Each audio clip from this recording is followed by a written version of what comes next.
पिछले लेसन में हमने वैल्यू एडेड मेथड पढ़ना स्टार्ट किया था, जिसमें हमने बात की थी वैल्यू एडेड क्या होता है, वैल्यू एडेड को कैलकुलेट कैसे करते हैं, वैल्यू एडेड मेथड का यूज़ करके हम नेशनल इनकम कैसे कैलकुलेट करते हैं और कौन कौन से उसके उनके लिए हमको रिलेटेड एग्रीगेट्स के बारे में बात करनी थी कि कैसे कैसे gross value addition and market price को हम जीडीपी एंड मार्केट प्राइस कहते हैं। फिर जीडीपी एंड मार्केट प्राइस को नेशनल इनकम में कैसे कैलकुलेट करते हैं, और साथ साथ वैल्यू एडिशन के मीनिंग क्या है, उसके उसका मतलब क्या है, और कौन कौन से कंपोनेंट्स उसके लिए हमको चाहिए होते हैं वैल्यू एडेड को कैलकुलेट करने के लिए। इस लेसन में हम बात करेंगे कि वैल्यू एडेड मेथड का यूज़ करते टाइम हमको कुछ प्रिकॉशंस रखने होते हैं। जब वैल्यू एडेड मेथड का यूज़ करके हम क्वेश्चन सॉल्व करेंगे तो हमको कुछ प्रिकॉशंस रखने होंगे कि वो उन बातों का ध्यान रखना होगा। क्वेश्चंस में कुछ वर्ड्स लिखे होंगे, हमको ये समझना होगा कि क्या इसको काउंट करना है या इन चीज़ों को छोड़ना है, किन चीज़ों को काउंट करना है और किन चीज़ों को छोड़ना है। तो उसमें सबसे पहला है imports are not separately included.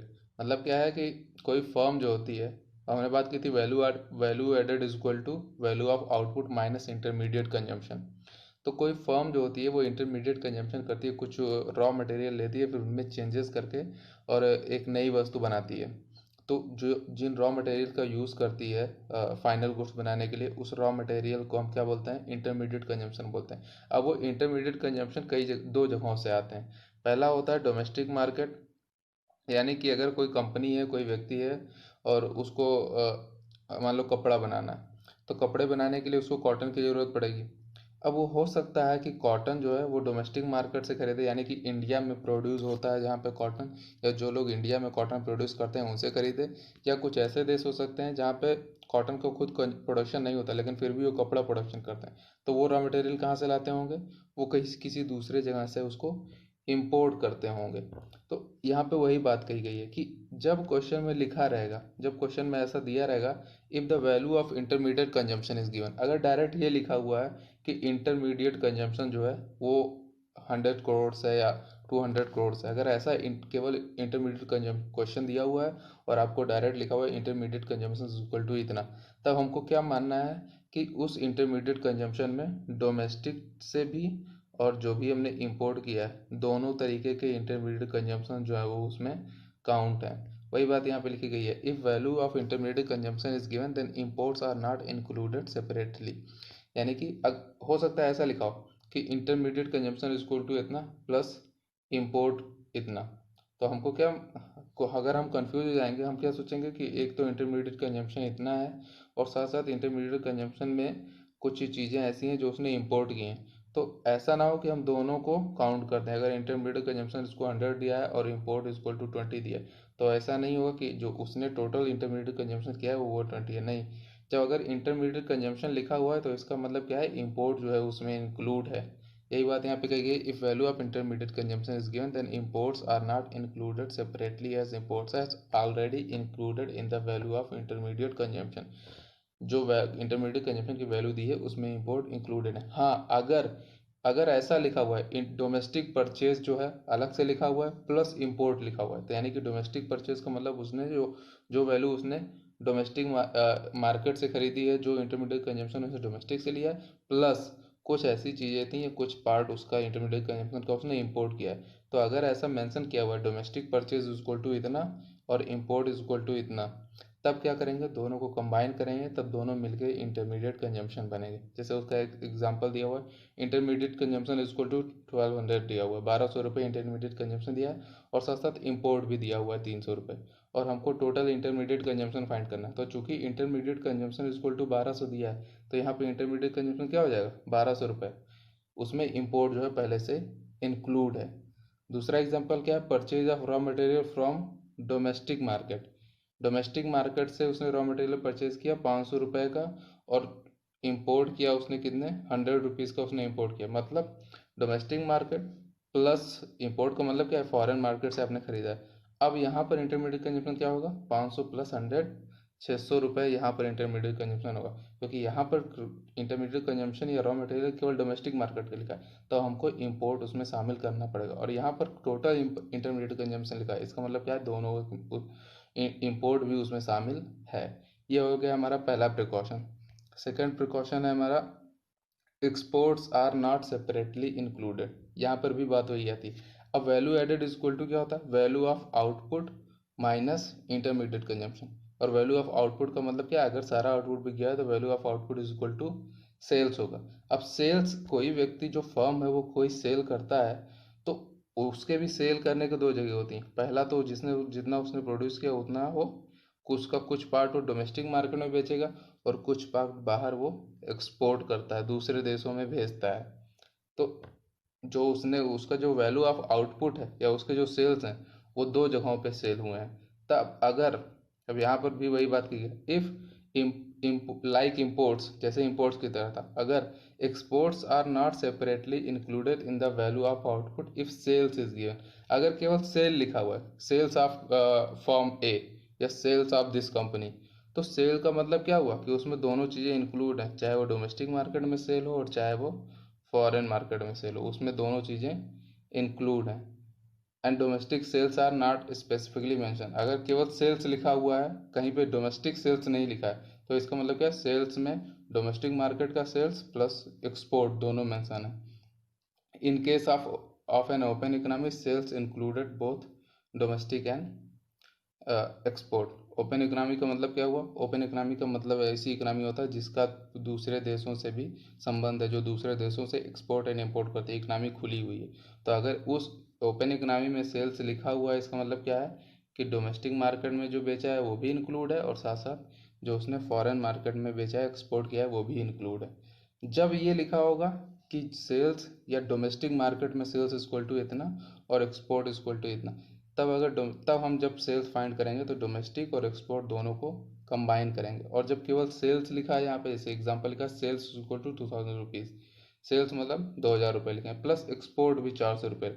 इसका मतलब क्या है, सेल्स में चूंकि डोमेस्टिक मार्केट में और फॉरेन मार्केट में दोनों शामिल है, इसका मतलब 400 रुपये इसमें पहले से कंबाइन है। तब हमारा वैल्यू ऑफ आउटपुट क्या होगा, इक्वल टू 2000 रुपये होगा, तब हम एक्सपोर्ट शामिल नहीं करेंगे। और जब डोमेस्टिक सेल्स लिखा है 700 रुपये प्लस और साथ दूसरी जगह पे फिर एक्सपोर्ट भी लिखा है, इसका मतलब क्या है, ये डोमेस्टिक मार्केट में बेचा है इसने और ये फॉरेन मार्केट में बेचा है, तब वैल्यू ऑफ आउटपुट यानी कि टोटल सेल उसका कितना होगा, 900 रुपये होगा दोनों को कंबाइन करने के बाद। ये हो गए हमारे जब वैल्यू ऑफ आउटपुट और इंटरमीडिएट कंजम्पशन में हम सेल्स और एक्सपोर्ट एंड इम्पोर्ट को शामिल करते हैं। कैसे करते हैं, जब डोमेस्टिक लिखा हुआ है तब अलग से एक्सपोर्ट भी शामिल करेंगे और अलग से इंपोर्ट भी शामिल करेंगे।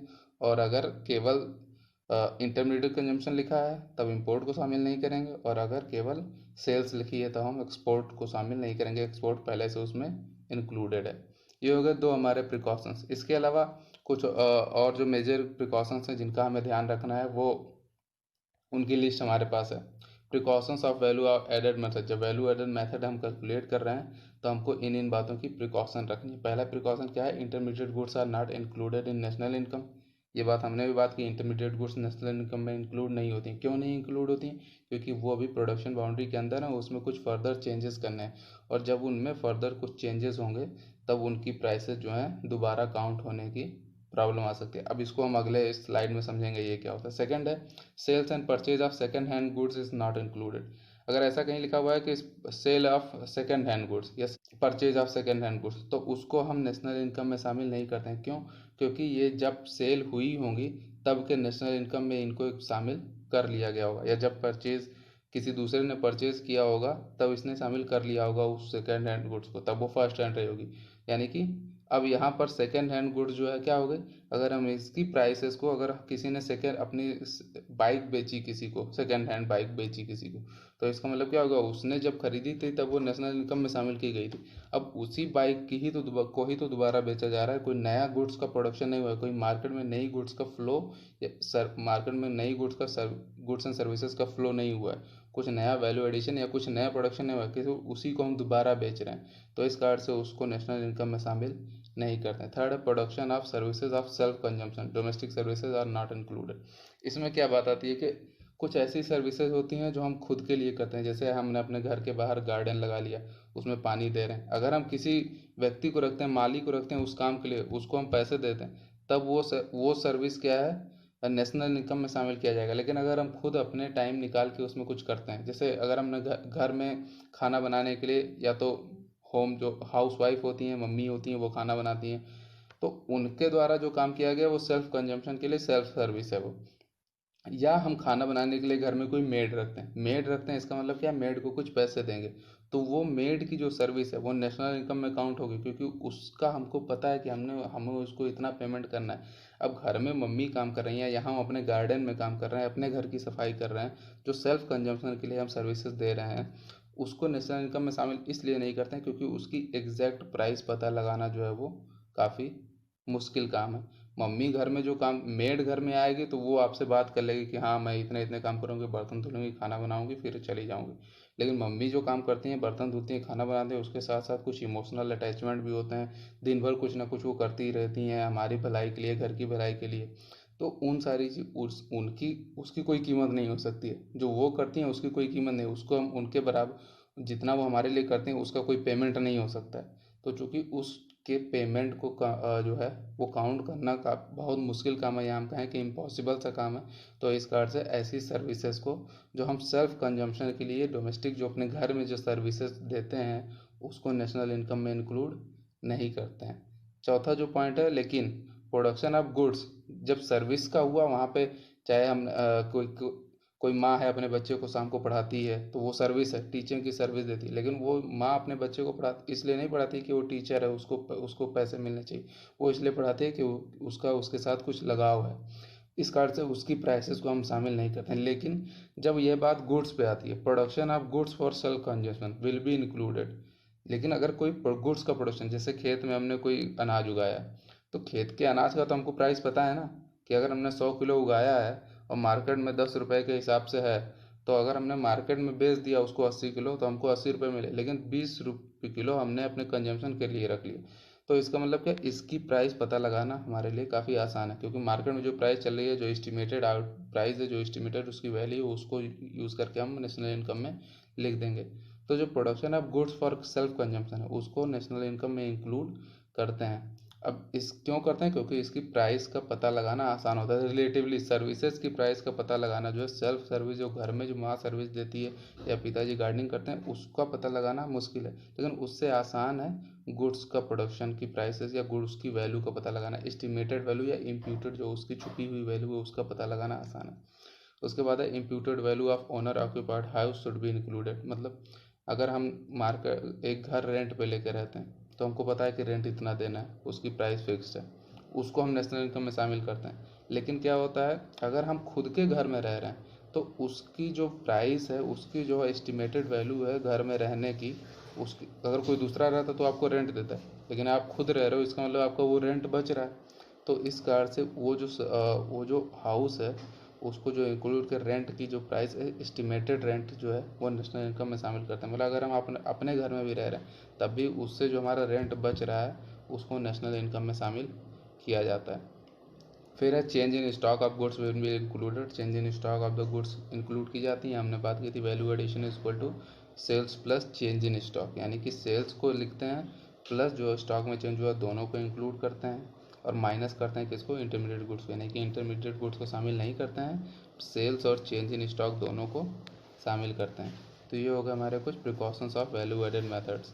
अब बात करते हैं कि इंटरमीडिएट गुड्स को नेशनल इनकम में क्यों शामिल नहीं किया जाता है। क्या होता है, जो इंटरमीडिएट गुड्स होते हैं उसको नेशनल इनकम में शामिल क्यों नहीं करते हैं, और उसकी प्राइसेस को, रॉ मटेरियल्स को नेशनल इनकम में शामिल क्यों नहीं करते हैं, क्योंकि उसको शामिल करने से एक प्रॉब्लम अराइज होती है जिसको कहते हैं प्रॉब्लम ऑफ डबल काउंटिंग। अब डबल काउंटिंग की प्रॉब्लम क्या है, double counting refers to counting of an output more than once while passing through various stages of production. अगर हमने कहा कि फार्मर ने एक वीट प्रोड्यूस किया, वीट क्या है, अगर वीट को एक फार्मर ने वीट प्रोड्यूस किया, उसने उसकी वैल्यू ऑफ आउटपुट, जो वीट की जो वैल्यू ऑफ आउटपुट हुई 500 रुपये हुई, उसने इनपुट कुछ नहीं लगाया था, अगर हम मान लें, क्योंकि फार्मर भी कुछ इनपुट लगाता है, या लेकिन यहाँ पर हम कहते हैं फार्मर का इनपुट जीरो है, तो हमारा वैल्यू एडेड कितना होगा, value of output equal to 500 minus intermediate consumption जो है value of input equal to zero. तो टोटल वैल्यू एडिशन फार्मर ने कितना किया, 500 रुपये। अब फार्मर की अगर हमने वीट की प्राइसेस को शामिल कर लिया कि फार्मर ने वीट प्रोड्यूस किया, वो तो नेशनल इनकम में शामिल किया जाना चाहिए। लेकिन क्या होता है कि वीट का प्रोडक्शन जो है वो कोई दूसरा व्यक्ति कर रहा है, उससे जो मिलर है वो क्या कर रहा है, उस वीट को कैसे यूज़ कर रहा है, as a intermediate goods use कर रहा है, और उस इंटरमीडिएट गुड्स को यूज़ करने के उसने क्या किया, उस वीट में के फॉर्म में कुछ चेंजेस किया, उसको फ्लोर में चेंज किया, यानी कि उसको आटा बना दिया, और उस 500 रुपये की गुड्स को उसने कितने में बेचा, 700 रुपये में। यहाँ पर वैल्यू ऑफ आउटपुट उसका कितना हो गया, 700 रुपये, लेकिन उसने 500 रुपये क्या किया था, वीट लिया था, तो उसका इंटरमीडिएट कंजम्पशन 500 रुपये हो गया। अब इस मिलर ने कितना वैल्यू एडिशन किया, 200 रुपीज़। वैल्यू एडिशन का हमने समझ लिया है। फिर एक और स्टेप बढ़ते हैं। मिलर ने उस वीट को क्या किया, 700 रुपये का उसका वैल्यू ऑफ आउटपुट था, 700 रुपये में उसने बेकर को बेच दिया। जो बेकरी वाला है, बेकरी वाले ने उससे ब्रेड बनाया, और ब्रेड की कीमत हुई उसकी वैल्यू ऑफ आउटपुट 100 रुपीज़। लेकिन चूंकि 100 रुपीज़ में 700 रुपये क्या है, उसका वैल्यू ऑफ इनपुट है, तो उसने टोटल वैल्यू एडिशन कितना किया, 300 रुपये किया। अब अगर हम क्या करते हैं, फिर उसने 1000 रुपये में कंज्यूमर को बेच दिया। अब अगर हम इंटरमीडिएट गुड्स की प्राइसेस को भी नेशनल इनकम में शामिल करने लग जाएं, तो यहाँ पर हमने वीट की प्राइसेस को भी नेशनल इनकम में शामिल किया, प्लस यहाँ पर फ्लोर की 700 रुपये को भी हमने नेशनल इनकम में शामिल किया, और फिर ब्रेड की फिर से 1000 रुपये हमने नेशनल इनकम में शामिल किया, क्योंकि तीनों हैं तो अपने आप में गुड्स ही हैं, लेकिन बस ये दोनों क्या हैं, वीट और फ्लोर क्या है, इंटरमीडिएट गुड्स है। लेकिन अगर हमने इंटरमीडिएट गुड्स की प्राइसेस को भी शामिल कर लिया, तो हमारा टोटल जो है आउटपुट कितना हो जाएगा, value of output 1000 plus 700 plus total 2200 रुपये का हमारा वैल्यू ऑफ आउटपुट हो जाएगा। लेकिन यहाँ पर 2200 रुपये वैल्यू ऑफ आउटपुट क्या है, एक भ्रामक चीज़ है ना, ये सत्य नहीं है, क्योंकि इस 700 रुपये में 500 रुपये वीट का भी शामिल है, जो हमने 500 रुपये यहाँ शामिल किए, प्लस इसमें ये 500 फिर से शामिल हो गया, प्लस इसमें 1000 में ये 700 फिर से शामिल हो गया। तो इस कार्ड से एक बार नहीं, आउटपुट जो है वो एक आउटपुट जो है क्या हो गया, counting of an output more than once. तो यहाँ पर इस बेकरी में मिल जो है एक बार 700 अलग से शामिल किया, अगर हमने इंटरमीडिएट गुड्स को शामिल किया, प्लस 1000 में 700 को दोबारा शामिल कर लिया, तो प्रॉब्लम ऑफ डबल काउंटिंग हो गई। एक जो फ्लोर है वो 2 बार नेशनल इनकम में काउंट हो गया। सेम बात यहाँ पर आती है, अगर हमने फार्मर की गुड्स को, वीट को पहले 500 रुपये शामिल किए, और फिर मिलर के फ्लोर को भी हमने 700 रुपये शामिल किया, अगर हमने इंटरमीडिएट गुड्स को भी नेशनल इनकम में शामिल करें तो क्या होगा, मिलर में एक बार तो ये फ्लोर तो शामिल होगा, साथ साथ इस फ्लोर में ये जो वीट है ये दोबारा शामिल हो जाएगा, यानी कि इसकी 2 बार नेशनल इनकम में काउंटिंग हो जाएगी। वही है प्रॉब्लम ऑफ डबल काउंटिंग। और इसके कार्ड से जो हमारी इकोनॉमी है, जो फ्लो ऑफ गुड्स है, फ्लो ऑफ गुड्स तो एक ही है, एक ही ब्रेड बन के तैयार हुआ, वो किसी से बना, उसी वीट से बना, लेकिन हमको क्या लगेगा कि इकोनॉमी में 2200 रुपये के बराबर का गुड्स एंड सर्विसेज का प्रोडक्शन हो गया, लेकिन वो था क्या, टोटल वो कितना था, 1000 रुपये ही था, क्योंकि 1000 में 500 700 रुपये तो उसके हैं फ्लोर के, और 700 रुपये में भी 500 रुपये किसके हैं, वीट के हैं। तो इसको बोलते हैं प्रॉब्लम ऑफ डबल काउंटिंग। एक बार किसी गुड्स की प्राइस को 2 बार शामिल हो जाना इकोनॉमी में, उसको प्रॉब्लम ऑफ डबल काउंटिंग बोलते हैं। और इसी प्रॉब्लम को अवॉइड करने के लिए हम क्या करते हैं, इंटरमीडिएट गुड्स की प्राइसेस को नेशनल इनकम में शामिल नहीं करते हैं, केवल कौन सी गुड्स की प्राइस को शामिल करते हैं, फाइनल गुड्स की। अब इसके बचने के 2 तरीके हैं हमारे, डबल काउंटिंग से बचने का हमारे पास 2 तरीका है। जैसे डबल काउंटिंग अभी जो हमने समझा, यहाँ पे भी वही बात एक्सप्लेन की है। As a general practice every producer treats his community as a final output. हर जो प्रोड्यूसर है उसको, वो क्या करता है, अपनी उसने जो प्रोड्यूस किया वो केवल उसकी गारंटी लेता है कि मैंने तो इतना गुड्स प्रोड्यूस किया। अब इस हिसाब से फार्मर ने 500 रुपये का वीट प्रोड्यूस किया, मिलर ने 700 रुपये का फ्लोर प्रोड्यूस किया, और बेकर ने इतने का 1000 रुपये का ब्रेड प्रोड्यूस किया। तो टोटल वैल्यू ऑफ आउटपुट कितनी हो जानी चाहिए, 2200 रुपये हो जानी चाहिए। लेकिन इसमें हुआ क्या, the value of wheat is calculated in the value of floor.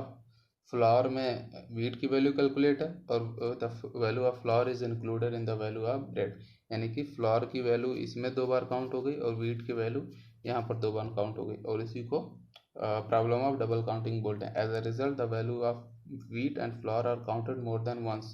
This causes the problem of double counting. It leads to overestimation of value of goods and services produced. Over estimation की problem हो जाती है double counting से। जैसे यहाँ पर 2200 रुपये क्या है, ओवर एस्टिमेशन है। मेनली इकोनॉमी में केवल 1000 रुपये की गुड्स जो है वो सप्लाई हुई है, लेकिन यहाँ पर चूंकि प्रॉब्लम ऑफ डबल काउंटिंग के कारण से हमको लग रहा है कि इकोनॉमी में 2200 रुपये के बराबर का गुड्स एंड सर्विसेज का फ्लो हुआ है, जो कि एक क्या है, ओवर एस्टिमेशन है, और जो कि फॉल्स जो जानकारी है कि कैसी है, गलत जानकारी है। यही है प्रॉब्लम ऑफ डबल काउंटिंग। अब इससे बचने के हमारे पास 2 तरीके हैं। डबल काउंटिंग से बचते कैसे हैं, how to avoid double counting. Double counting से अवॉइड करने का दो तरीका। पहला, या तो हम नेशनल इनकम को कैलकुलेट करते समय फाइनल आउटपुट मेथड का यूज़ करें। फाइनल आउटपुट क्या था, ब्रेड था, और ब्रेड की कीमत कितनी थी, 1,000 रुपये। या तो हम फाइनल आउटपुट मेथड का यूज़ करें। In final output method value of bread of 1,000 rupees sold to be final consumer should be taken in national income. जो सबसे फाइनल गुड्स बनी, वो फाइनल गुड्स कितनी थी, ब्रेड थी, उसकी कीमत थी 1,000 रुपये। या तो हम फाइनल गुड्स की कीमत को नेशनल इनकम में शामिल करें, बाकी इंटरमीडिएट गुड्स को छोड़ दें। और या हम बात करें वैल्यू एडिशन की, यानी कि हर स्टेप पे हम केवल और केवल वैल्यू एडिशन को शामिल करें, तब जो है नेशनल इनकम का एस्टिमेशन जो है वो अच्छा होगा। जैसे वैल्यू एग्जांपल में लें, in value added method sum total of value addition and on level should be taken in national income. जैसे फार्मर ने, चूंकि इनपुट उसका 0 था, उसका प्रोडक्शन कितना था, उस टोटल आउटपुट कितना था उसका 500 रुपये। जो मिलर था उसने कितना वैल्यू एडिशन किया, 500 रुपये से 200 रुपये बढ़ा के 700 रुपये। और जो बेकर था उसने कितने का वैल्यू एडिशन किया, 300 रुपये का, 700 से 1,000। अगर हम तीनों को काउंट कर लें, 500 प्लस 200 प्लस 300, 500 प्लस 200 प्लस 300, तो ये कितना हो गया, 1,000 रुपये हो गया। अब या तो फाइनल आउटपुट मेथड से केवल ब्रेड की कीमत को लें, और या फिर हर स्टेप पे जितना वैल्यू एडिशन हुआ उसको काउंट करें। और इसको काउंट करने से जो है हमारा नेशनल इनकम का एस्टिमेशन है वो क्या होगा, एग्जैक्ट होगा। इसमें कोई ओवर एस्टिमेशन नहीं होगा, कोई प्रॉब्लम ऑफ डबल काउंटिंग नहीं होगी। यहाँ पर हमने केवल हर उस पे स्टेप पे जितना वैल्यू एडिशन हुआ केवल उसको काउंट किया, वो उसका भी कैलकुलेशन 1,000 रुपये आया। और यहाँ पर हमने केवल और केवल फाइनल गुड्स की प्राइसेस शामिल किया, बाकी दोनों इंटरमीडिएट गुड्स को छोड़ ही दिया। तो ये दो तरीके हैं किससे बचने के लिए, डबल काउंटिंग की प्रॉब्लम से बचने के लिए। इसके बाद एक एग्जांपल समझते हैं। जो हमने पूरा वैल्यू एडिशन पढ़ लिया, वैल्यू एडिशन मेथड से नेशनल इनकम कैसे कैलकुलेट करते हैं, सारी चीज़ें पढ़ ली। तो इसमें एक क्वेश्चन के एग्जांपल है कैसे क्वेश्चंस आते हैं एग्जाम में। जैसे क्वेश्चन दिया हुआ, calculate the value added by firm A and firm B. कुछ हमारे पास जानकारी है और हमको कैलकुलेट करना है कि फर्म ए ने कितना वैल्यू एडिशन किया और साथ साथ फर्म बी ने कितना वैल्यू एडिशन किया। अब इसको समझते हैं कि firm value addition is equal to, हमारे हमको पता है value of output minus intermediate consumption. तो यहाँ पर हमको देखना होगा value of output of firm A minus intermediate consumption of firm A, दोनों को माइनस कर देंगे तो हमको टोटल पता चल जाएगा कि वैल्यू एडिशन फर्म ए का कितना है। जैसे यहाँ पर लिखा हुआ है पहला, डोमेस्टिक सेल्स बाय फर्म ए। हमने बात की थी अभी कि डोमेस्टिक सेल्स अगर लिखी हैं तो हमको एक्सपोर्ट उसमें शामिल करना है, क्योंकि सेल्स जो होती हैं, अगर सेल्स लिखा है तो हम एक्सपोर्ट को ये मान के चलेंगे कि एक्सपोर्ट इसमें पहले से इंक्लूडेड है। लेकिन चूंकि इसमें डोमेस्टिक सेल्स लिखा है, यानी कि जो उसने सेल किया है उसका कुछ इतना पार्ट उसने डोमेस्टिक मार्केट में सेल किया 4,000 रुपये, और साथ साथ उसने एक्सपोर्ट किया, यानी कि दूसरे फॉरेन मार्केट में उसने इतना सेल किया। तो टोटल हमारा बाकी में कुछ दिया नहीं है, बाकी परचेज दिया हुआ है। अब बात करते हैं कि value added by firm A कितना हुआ। तो value added by firm A is equal to domestic sales हो गया, चूँकि सेल्स ना लिख के डोमेस्टिक सेल्स लिखा है, इस कारण से डोमेस्टिक सेल्स प्लस एक्सपोर्ट भी शामिल करेंगे हम, माइनस परचेज बाय फर्म है। परचेज बाय फर्म है क्या है, यहाँ पर फर्म ए द्वारा खरीदा गया रॉ मटेरियल या इंटरमीडिएट कंजम्पशन है, तो उसको क्या करेंगे, माइनस करेंगे। 4,000 रुपये हो गए डोमेस्टिक सेल्स से आए उसके, 1,000 रुपये उसके एक्सपोर्ट से आए, और माइनस उसके 200 रुपये हो गए इंटरमीडिएट कंजम्पशन। उसने 200 रुपये का रॉ मटेरियल खरीद के 5,000 रुपये में बेचा। 5,000 रुपये में बेचा कहाँ, 4,000 रुपये डोमेस्टिक मार्केट में बेचा और 1,000 रुपये का उसने एक्सपोर्ट किया। अब इसके बाद टोटल उसने वैल्यू एडिशन कितना किया, 4,000 प्लस एक 5,000 माइनस 200, टोटल 4,800 रुपीज़ या 48 रुपये का वैल्यू एडिशन किसके द्वारा किया गया, फर्म ए के द्वारा किया गया। फर्म बी का भी इसी तरह है, value added by firm B is equal to sales by firm B. अब यहाँ पर चूंकि यहाँ पे दोनों एग्जांपल यहाँ पे कवर हो गए। सेल्स लिखा हुआ है यहाँ पर ऐसा नहीं लिखा है कि डोमेस्टिक सेल्स, यहाँ पर डोमेस्टिक सेल्स लिखा था, इस कारण से हमको एक्सपोर्ट भी चाहिए था या एक्सपोर्ट भी ऐड करना था। यहाँ पर सेल्स लिखा हुआ है, यानी कि सेल्स का मतलब क्या, डोमेस्टिक मार्केट का भी सेल और साथ साथ फॉरेन मार्केट में जो सेल किया है दोनों यहाँ पर शामिल है। तो सेल बाई फर्म बी कितना हो गया, 2,940 रुपये, और परचेज बाई फर्म बी यानी कि फर्म बी का इंटरमीडिएट कंजप्शन कितना है, 1,300 रुपये। तो यही हो गया sales by firm B minus purchase by firm B equal to 1,640 रुपये। ये दोनों वैल्यू एडिशन किसके हो गए, यानी कि ये GVA एट MP हो गया फर्म ए का, और ये GVA एट MP हो गया फर्म बी का। और इस दोनों को प्रोड्यूस करके हम टोटल इकोनॉमी में GVA फाइंड कर सकते हैं, या हम क्या फाइंड कर सकते हैं, GDP एट मार्केट प्राइस। सारे जीवीएस को जब जितने भी इंडिविजुअल प्रोड्यूसर हैं सबके जीवीएस को काउंट करते हैं तो हमको क्या मिलता है, जीडीपी एट मार्केट प्राइस मिलता है। तो फर्म ए का जीवीए कितना है, 4800 रुपये, और फर्म बी का, अगर हम मान लें कि इकोनॉमी में दो ही प्रोड्यूसर हैं तो दोनों को कंबाइन करके हम क्या फाइंड कर सकते हैं, जीडीपी एट मार्केट प्राइस। ये क्या है, जीवीए एट मार्केट प्राइस है, ये भी है जीवीए एट मार्केट प्राइस, और summation of GVA at market price is equal to GDP at market price. तो जीडीपी एट मार्केट प्राइस हमारा कितना हो गया, 400 इतना प्लस 1640 इज इक्वल टू 0446। ये हो गया हमारा जीडीपी। दोनों को काउंट करके हम पता कर सकते हैं कि जीडीपी एट मार्केट प्राइस कितना है। अब इससे हम नेशनल इनकम फाइंड कर सकते हैं अगर हमारे पास कुछ डाटा दिया होते, जैसे जीडीपी एट मार्केट प्राइस हमारे पास आ गया, एक रिलेटेड एग्रीगेट आ गया। अब जीडीपी को एनएनपी एट फैक्टर कॉस्ट में चेंज करना है हमको नेशनल इनकम फाइंड करने के लिए। तो अगर हमारे पास डेप्रिसिएशन दिया होता या एनएफआईए दिया होता या नेट इनडायरेक्ट टैक्सेस दिए होते तो हम जीडीपी को यहाँ तक चेंज कर सकते थे। अगर ऐसा क्वेश्चन आएगा तो ये सारी चीज़ें भी नीचे दी हुई होंगी, ठीक है। तो ये हो गया हमारा total value added method. Value added method क्या है, मेजरमेंट ऑफ नेशनल इनकम का वैल्यू एडेड मेथड। इसमें सारी चीज़ें पढ़ ली हमने, सारे कॉन्सेप्ट डिस्कस कर लिए, सारे प्रिकॉशन डिस्कस कर लिए, और कुछ एक क्वेश्चन सॉल्व करके देख लिया। इसके अलावा बाकी क्वेश्चन जो हैं वो आपको सॉल्व करना है।